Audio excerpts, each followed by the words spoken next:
tous. Merci de nous rester fidèles. Tout de suite, le sommaire de votre journal. Il y a urgence de sauver la planète et de relever les défis climatiques et le Maroc est fortement engagé dans cette lutte. C'est ce qui ressort principalement du discours adressé par Sa Majesté le roi Mohammed VI aux participants à la COP26. Le souverain évoque également la nécessité d'affirmer une volonté politique réelle qui puisse bénéficier à des pans entiers de l'humanité.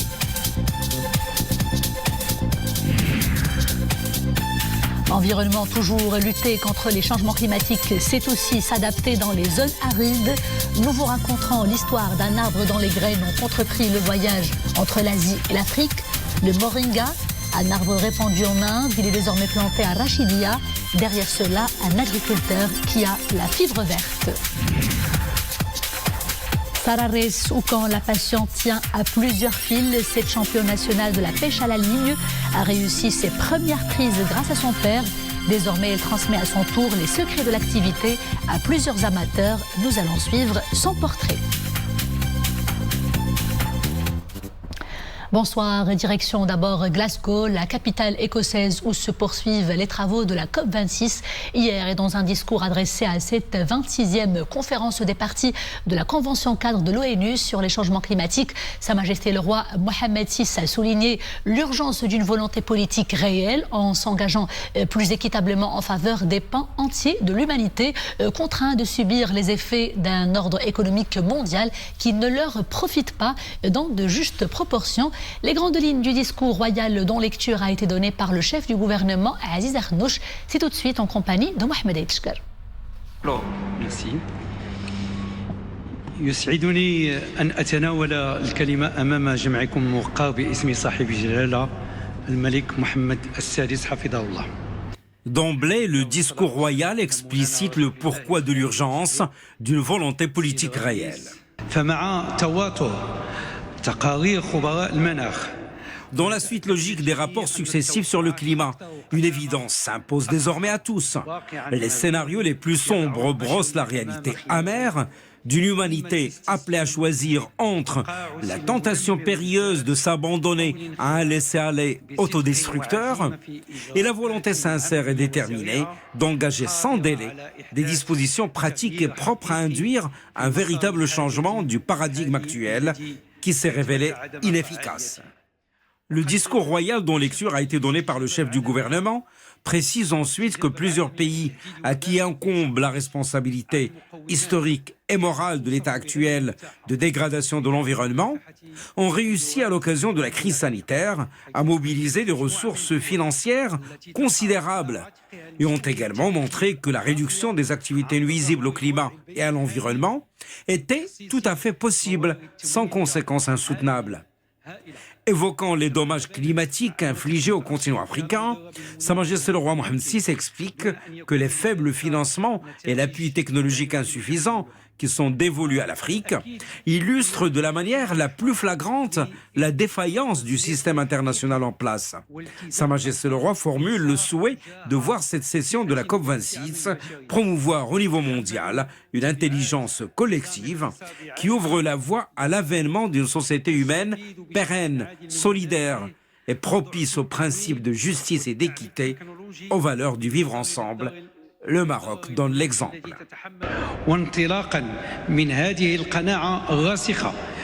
Fort de cette conviction inébranlable, le Maroc appuie son engagement multidimensionnel en faveur des questions du climat, en rehaussant ambitieusement le seuil de sa contribution déterminée au niveau national, soit l'équivalent d'une réduction des émissions de gaz à effet de serre de 45,5% d'ici 2030.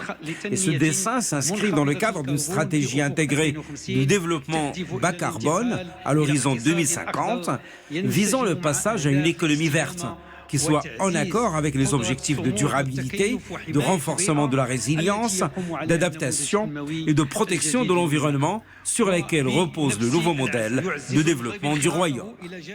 Le Maroc, précise ensuite Sa Majesté le roi, se joint aux pays africains dans une adhésion plus affirmée aux efforts de lutte contre les effets dévastateurs du changement climatique, tant par les initiatives qu'il a lancées en matière d'adaptation de l'agriculture, de sécurité, de stabilité et d'accès à l'énergie durable, que par le truchement des 3 commissions africaines du climat issues du sommet africain de l'action, sommet tenu en novembre 2016 à Marrakech.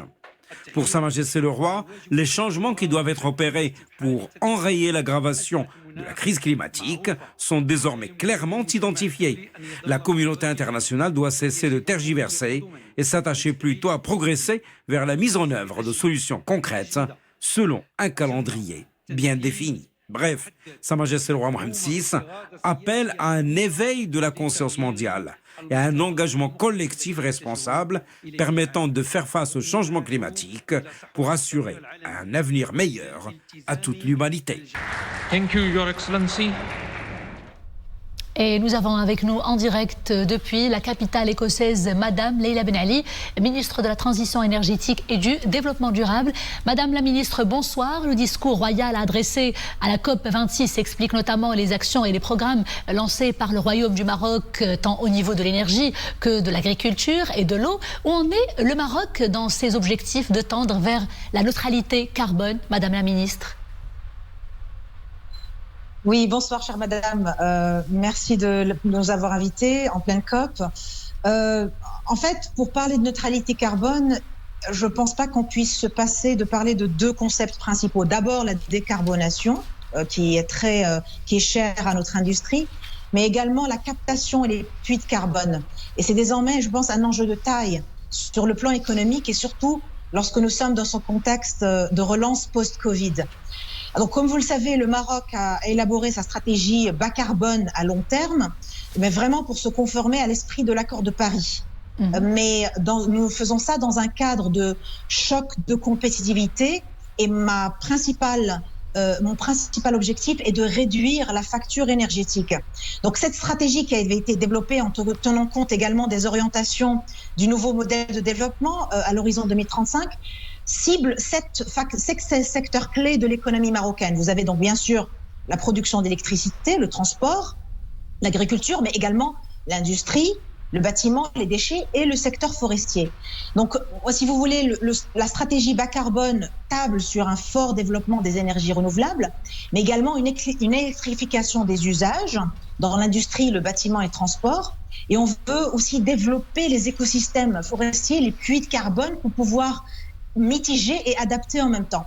Donc, ce qui se passe aujourd'hui, c'est qu'un travail est en cours avec ces secteurs ciblés que j'ai cités par ces stratégies pour modéliser leur trajectoire de développement à long terme et identifier cet horizon temporel, mais surtout pour arriver à capter les opportunités de financement vert et financement durable dans le monde de manière internationale. Très bien, Madame Ben Ali. Le discours royal souligne également et de façon très claire que le Maroc est leader dans ce domaine.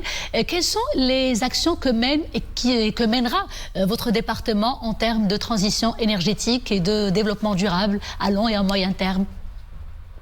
Alors, le titre du département est très vous donne un peu la vision globale qui a voulu être donnée. Alors, l'engagement du Maroc dans cette transition énergétique est un vrai choix politique. C'est un vrai choix volontariste qui a été fait par Sa Majesté le Roi Mohammed VI, que Dieu l'assiste, il y a plus d'une décennie.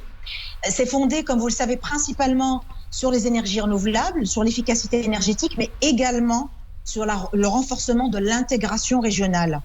Et nous voulons vraiment accompagner cela d'une forte orientation vers l'innovation adaptée et le contenu local. Donc le Maroc, comme vous le savez, a régulièrement accru son ambition dans le développement des énergies renouvelables. Nous avons décidé de dépasser l'objectif des 52% dans le mix électrique en 2030. Mais cette vision, nous avons aujourd'hui plus de 60 autres projets, en plus des 50 qui sont déjà opérationnels, 60 projets qui sont en cours d'élaboration et de mise en œuvre. Mais le problème, c'est que nous voulons arriver à les financer facilement et à faciliter la vie pour le secteur privé qui est national et international, qui est actif dans ces projets. Donc pour moi, la durabilité, lorsqu'on s'attaque à l'environnement et le social, il faut aussi s'attaquer à la gouvernance, ESG. Donc parmi les 7 facteurs clés qui avaient été retenus dans la stratégie énergétique, moi je me concentre sur 3 particuliers. D'abord, il faut mettre en adéquation le cadre juridique et la complémentarité des actions institutionnelles. Donc, nous essaierons de simplifier au maximum le cadre institutionnel et juridique pour les énergies et pour le secteur privé. On veut ouvrir encore plus pour le secteur privé et aussi pour l'innovation et l'intégration industrielle. Et on veut équilibrer la coopération internationale dans tous les secteurs qui sont portés par l'énergie. Donc enfin, je voudrais insister sur la coopération que nous avons avec nos pays voisins, avec les pays africains et avec l'Union européenne, qui s'inscrit vraiment dans la politique extérieure marocaine.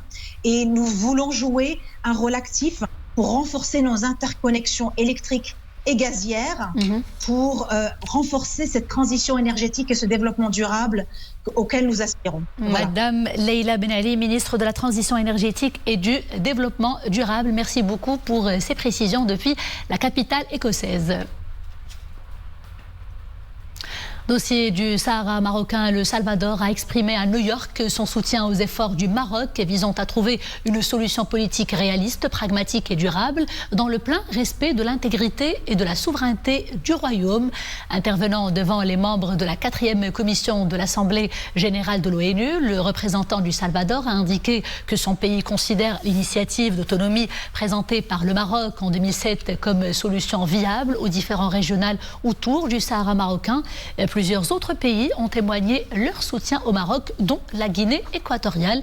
L'initiative d'autonomie, le nouveau modèle de développement des provinces du Sud et les efforts déployés en matière de lutte contre la pandémie du Covid-19 attestent de l'engagement du Maroc en faveur d'une solution à même de garantir la paix, la stabilité et la sécurité dans la région, a souligné le représentant permanent de la Guinée équatoriale auprès de l'ONU devant la 4e commission de l'Assemblée générale de l'ONU. Et nous parlions tout à l'heure des défis liés au changement climatique. Et justement, qui dit défis relatifs au changement climatique dit également agriculture alternative. Et ce soir, nous allons vous raconter l'histoire d'un arbre aux 1000 vertus. Un arbre qui nous vient de très loin et qui fait désormais partie des espaces arides de la ville de Rachidia, de la province de Rachidia en fait. L'arbre moringa, c'est un sujet de Nisril Hamdawi. Sur cette terre aride à El Rachidia s'épanouissent des arbres dont la taille ne dépasse pas les 10 mètres. Cette plantation nous vient de loin, de l'Inde. L'arbre porte un nom aussi exotique que son aspect, le moringa.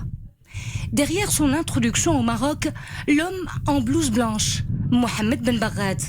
Cela fait 9 ans qu'il s'est lancé dans ce défi d'agriculture verte. Changement climatique oblige. كان واحد الصالون فرفود جات واحد السيده من برا ودارت واحد ستاند ديالها. Dans le cadre de ma participation au salon d'Erfoud, j'avais rencontré une exposante étrangère qui m'avait encouragée à développer cette culture qu'elle qualifiait de prometteuse. Elle m'avait vendu les graines de cet arbre et avait fait le déplacement d'El Rachidia pour m'accompagner dans le lancement de cette plantation. C'était bien parti, mais au tout début, notre produit ne trouvait pas preneur. Et petit à petit, le moringa a commencé à se faire connaître au Maroc. Ainsi, nous avons commencé à vendre notre produit et à faire écouler également les graines de cet arbre, au cas où d'autres agriculteurs songeraient à nous emboîter le pas. La culture du moringa fait partie de l'agriculture alternative dans le système oasien, principalement au niveau de la région de Dorat et Filalt. La particularité de cette culture, c'est qu'elle s'adapte aux conditions climatiques de la région et résiste à la salinité du sol.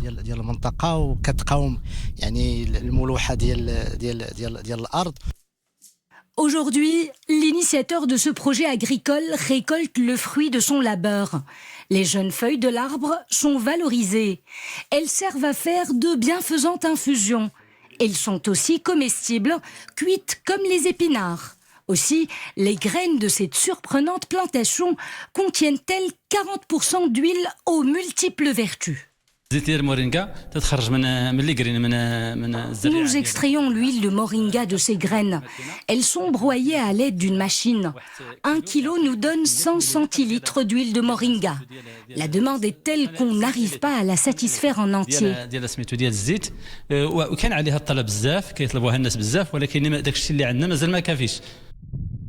Le moringa, cette plante que l'on appelle aussi l'arbre de vie. Un vrai trésor vert réputé pour ses valeurs nutritives. Une culture à fort potentiel de développement économique. Covid-19 et vaccination, retenez les principaux chiffres du jour, des chiffres qui s'améliorent jour après jour et une campagne vaccinale qui ne cesse d'enregistrer de grands acquis. La 3e dose a jusqu'ici bénéficié à plus d'1 464 000 personnes. Pour les primo-vaccinés, on dénombre plus de 24 259 000 personnes. Pour celles qui ont reçu les 2 doses du vaccin anti-Covid, eh bien, leur nombre est de plus de 22 millions. Pour ce qui est des principaux indicateurs, 260 nouvelles infections confirmées pendant ces dernières 24 heures et 5 nouveaux décès à déplorer. Les cas sévères ou graves pris en charge ont atteint 270, dont 14 personnes qui sont intubées. L'artiste syrien Sabah Fakhri s'est éteint à l'âge de 88 ans. Natif d'Alep, le défunt était l'une des célébrités de la chanson dans le monde arabe et une figure de proue de la musique orientale. Sabah Fakhri, de son vrai nom Sobhi Abou Qaous, a donné des concerts de musique dans de nombreux pays arabes et étrangers. Il s'est produit sur les plus prestigieuses scènes internationales. Ce chanteur ténor maîtrisait un répertoire très vaste qui inclut les grands poètes arabes classiques ou contemporains.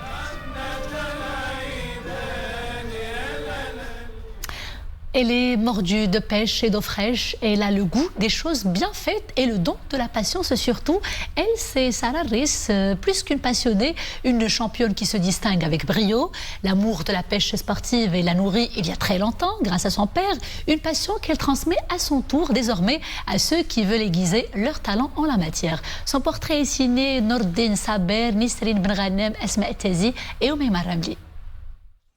Persévérante et patiente, voilà en 2 mots quelques-unes des qualités de Sarah Riss. Depuis l'âge de 6 ans. Depuis, elle est devenue une inconditionnelle de la pêche à la ligne. Cette jeune fille a pris pour habitude de venir chaque matin se ressourcer. Pêcher n'est pas chose facile, parole de professionnel. بديتها كهواية عن طريق صاحب الوالد ديالي. Tout a commencé un jour quand j'ai accompagné mon père et son ami à la pêche. Depuis ce jour, je me suis épris pour ce sport. J'ai dû persévérer, apprendre à ne jamais baisser les bras. Ce sport nous apprend à être patient. La patience, les pêcheurs le savent. Au premier lancer, rare que le poisson morde à l'hameçon.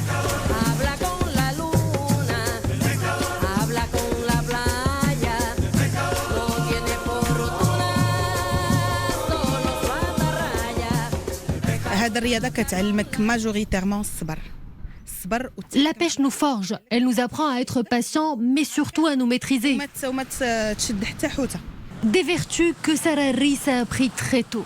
De la pêche artisanale, elle en a fait depuis ses 6 ans. D'une amatrice passionnée, la jeune fille devient championne du Maroc en pêche et coach. Je suis aussi coach de surfcasting, pêche à la ligne. J'ai des groupes assez hétéroclites, des femmes, des jeunes enfants et des adolescents. Ce sport fait de plus en plus les yeux doux aux Marocains. Et si ce sport fait les yeux doux aux Marocains de jour, Sarah Riss s'est lancée dans un tout autre défi, pêcher à la ligne le soir. Le soir, les prévisions météorologiques sont plus adéquates pour pratiquer ce sport. C'est précisément à ces heures plutôt tardives que les poissons sont faciles à pêcher.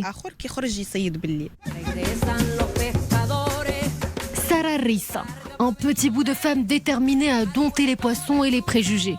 Une championne qui nous montre, si besoin est, que les femmes sont capables de tout faire. Focus maintenant sur une autre activité qui nécessite aussi de la patience et beaucoup de persévérance. Le trail Zayan est de retour pour sa 5e édition. 250 coureurs y participent. Une aventure pétrie d'adrénaline au beau milieu de beaux paysages de la région de Khnefra. Ahmed Fadeli et Zakaria Mouqin-Billah avec un commentaire d'Iman Ablou. Ils sont passionnés de courses de nature et avides de rencontres et de découvertes. Venus de différentes régions du royaume et même de l'étranger, ces athlètes se sont donné rendez-vous sur les hauteurs du lac Aguelmam à Zgza, dans la province de Khnefra. Et c'est parti pour une belle course au milieu des forêts de cèdres du Moyen Atlas.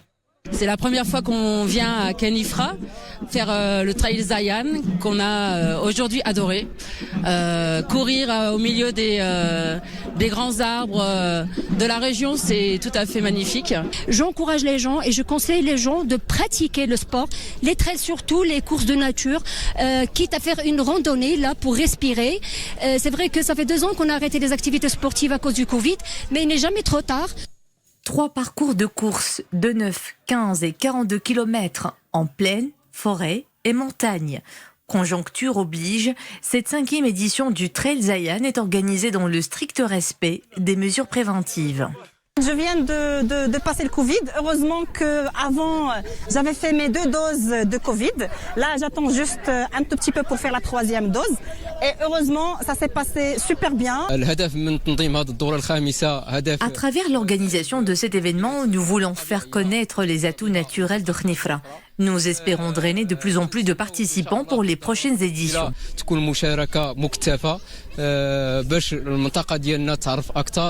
Grâce aux paysages fabuleux et à l'atmosphère de course incomparable, le Trail Zayan s'impose parmi les plus grands événements en plein air au Moyen Atlas. Plus qu'un événement sportif, c'est une opportunité de découvrir les richesses naturelles de la région et d'aller à la rencontre de ses habitants.